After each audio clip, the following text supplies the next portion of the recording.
Hi friends, ఈ వీడియోలో నేను లాస్ట్ 24 అవర్స్లో జరిగిన విషయాల గురించి అయితే చెప్తాను. వీడియోని స్కిప్ చేయకుండా లాస్ట్ వరకు అయితే చూడండి. రీసెంట్గా రాష్ట్రంలో పెట్టుబడుల కోసం కొరియన్ టెక్స్టైల్ కంపెనీతో సీఎం రేవంత్ రెడ్డి గారు అయితే చర్చలు జరిపారు. Korea federation of textiles industries నిర్వహించిన రౌండ్ టేబుల్ కాన్ఫరెన్స్లో పాల్గొన్నారు. వరంగల్లో మెగా టెక్స్టైల్ పార్కుతో పాటు రాష్ట్రంలోని ఇతర ప్రాంతాల్లో పెట్టుబడులు పెట్టాలని వారిని ఆహ్వానించినట్లు సీఎంఓ ట్వీట్ చేసింది. వీటిని ఫాలో అప్ చేయడానికి ఒక ప్రత్యేకమైన టాస్క్ ఫోర్స్ను అయితే ఏర్పాటు చేయనుంది. కోడికి చెవి కమ్మలు ఎప్పుడైనా ఇది మీరు చూసారా? అయితే ఈ స్టోరీ మీరు వినాల్సిందే. మనుషులు, ముఖ్యంగా మహిళలు చెవి కమ్మలు పెట్టుకోవడం సాధారణం. కానీ కోడిపుంజు చెవి కమ్మలు ధరించడం ఎక్కడైనా చూసారా? నిన్న మహబూబాబాద్ కే సముద్రంలో వెంకటేశ్వర్లు అనే వ్యక్తి కోడిపుంజుకు బంగారు చెవి కమ్మలు కుట్టించాడు. ముత్యాలమ్మ తల్లి బోనాల సందర్భంగా కోడికి చెవి కమ్మలు పెట్టి ఊరేగించాడు. అనంతరం మొక్కులు చెల్లించాడు. జాతరలో ఈ కోడి అందరి దృష్టిని ఆకర్షించింది. పలువురు ఈ కోడితో ఫోటోలు కూడా తీసుకున్నారు.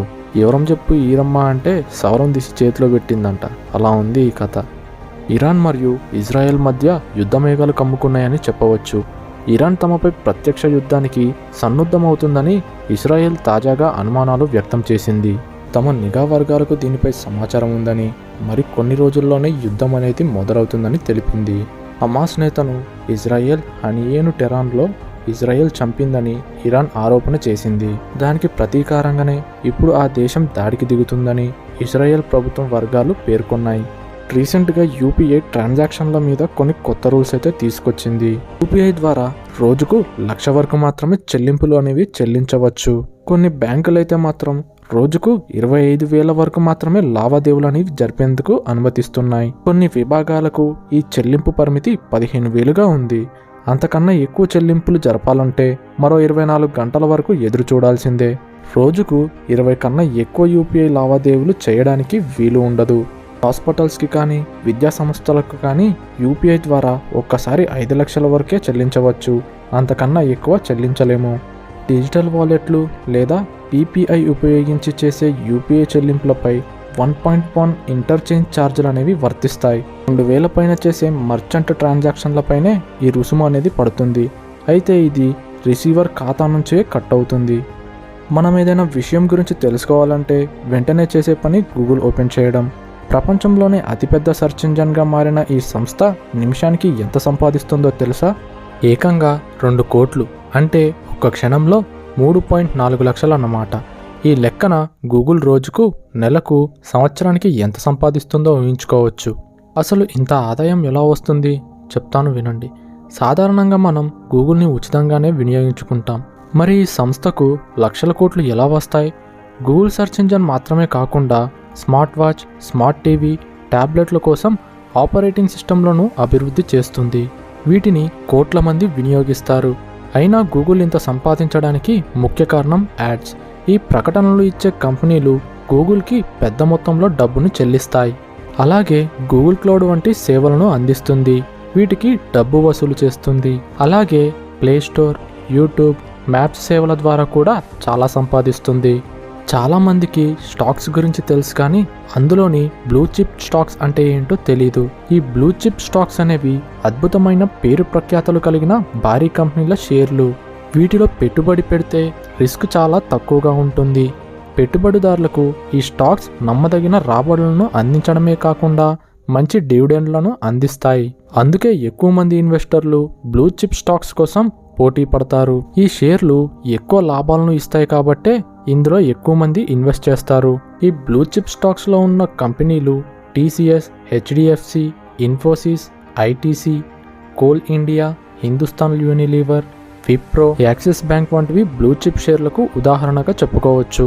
ఈ పేరు అనేది ఎలా వచ్చిందంటే, బ్లూ చిప్ అనే పదం పోకర్ గేమ్ నుంచి వచ్చింది. ఈ గేమ్లో బ్లూ చిప్ అనేవి అత్యధిక విలువను సూచిస్తాయి.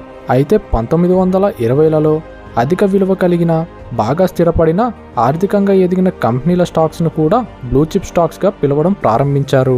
అయితే అప్పటి నుంచి అదే పేరుతో ఈ స్టాక్స్ని బ్లూ చిప్ స్టాక్స్గా పిలవడం జరుగుతుంది. మీరు ఒకవేళ ఐటీఆర్ ఫైల్ చేయలేదా? అయితే ఈ వీడియో మీకోసమే. గత ఆర్థిక సంవత్సరానికి సంబంధించిన ఐటీఆర్ దాఖలాలు గడువు 31 జూలైకి ముగిసింది. ఏదైనా కారణంతో ఐటీఆర్ ఫైల్ చేయలేదా? అయితే చింతించాల్సిన అవసరం లేదు. ఎందుకంటే ఇప్పుడు కూడా రిటర్న్స్ని సమకూర్చుకోవచ్చు. కాకపోతే ఇది బిలేటెడ్ రిటర్న్స్లోకి వస్తుంది. దీనికి మీరు కొంత ఫీజుని అయితే కట్టాల్సి వస్తుంది. ఒకవేళ మీ యాన్యువల్ ఇన్కమ్ అనేది 5 lakhs లోపు ఉంటే దీనికి మీరు 1000 రూపాయలు చెల్లించాల్సి ఉంటుంది. అదే 5 lakhs పైన ఉంటే దీనికి మీరు 5000 రూపాయలు చెల్లించాల్సి ఉంటుంది. దీన్ని బిలేటెడ్ ఐటీఆర్ అని అంటారు.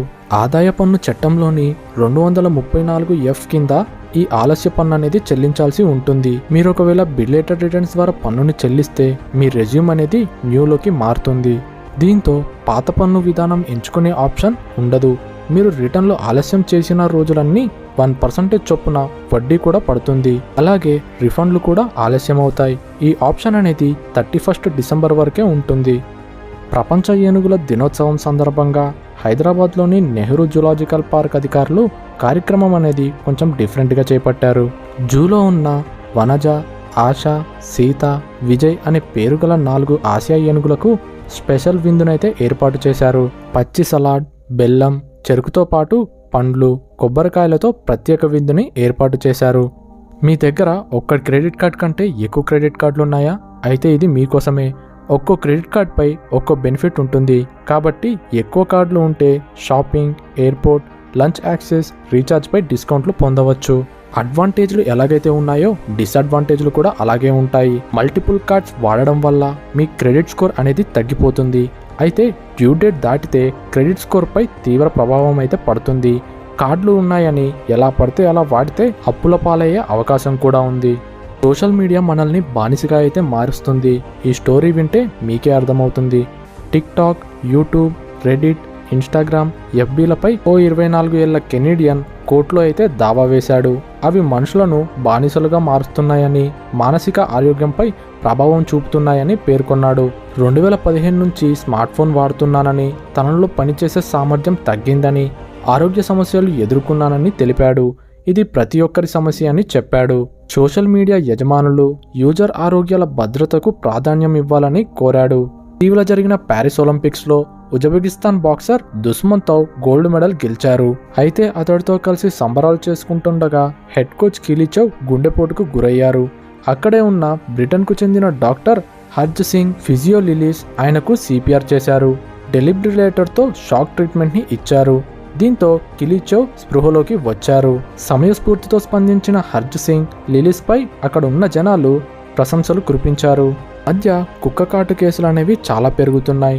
ఒకవేళ కుక్క కరిస్తే ఏం చేయాలి అనేది ఇందులో నేను చెప్పబోతున్నాను. దారాగా పడుతున్న నీటితో 15 నిమిషాలు గాయాన్ని కడగాలి. ఇలా చేస్తే కుక్క లాలాజలం అనేది శరీరంలోకి ప్రవేశించదు. గాయమైన చోట్న యాంటీసెప్టిక్ లోషన్తో శుభ్రం చేయాలి. ఆ తర్వాత డాక్టర్ దగ్గరికి తీసుకెళ్లి టీటీ ఇంజెక్షన్ వేయించాలి. కరిచి ఉన్న చోట్న మూసి ఉంచొద్దు. నీరు, రక్తం కారుతున్నా అలాగే వదిలేయాలి. వైద్యుల సూచన మేరకు యాంటీ ర్యాబిస్ టీకాను 5 లేదా 3 మోతాదుల్లో తీసుకోవాలి. యూపీఐ పేమెంట్స్కు ప్రెజెంట్గా మనం పిన్ అయితే వాడుతున్నాం. డిజిటల్ లావాదేవీల విషయాల్లో భద్రత విధానాలను అనుసరించాలని ఆర్బీఐ ఇటీవల ప్రతిపాదించింది. ఈ నేపథ్యంలోనే ఫేస్ ఐడి, ఫింగర్ ప్రింట్ ఫ్యూచర్ల సదుపాయాలను కూడా తీసుకొచ్చేందుకు భారత జాతీయ చెల్లింపుల సంస్థ ఎన్పిసిఐ యోచిస్తున్నట్టు సమాచారం. దీనికోసం పలు సంస్థలతో చర్చలు జరుపుతుందని ప్రభుత్వ వర్గాలు తెలిపాయి. డూమ్ స్క్రోలింగ్ చేస్తున్నారా? అయితే జాగ్రత్త. నెట్ సర్ఫింగ్తో ఎంతో జ్ఞానం సంపాదించుకోవచ్చు. కానీ కొంతమంది విషాదాల వార్తల్ని, భయానకమైన అవాస్తవాలైన విషయాలని ఎక్కువగా చదువుతుంటారు. దీన్నే డూమ్ స్క్రోలింగ్ అని అంటారు. ఇలాంటి అలవాటున్న వాళ్ళు దాన్ని ఎంత త్వరగా అయితే అంత త్వరగా మానుకుంటే బాగుంటుంది. దీనివల్ల డిప్రెషన్, ఉన్మాదం, తప్పుడు ఆలోచనలు వచ్చే అవకాశం అనేది ఉంటుంది.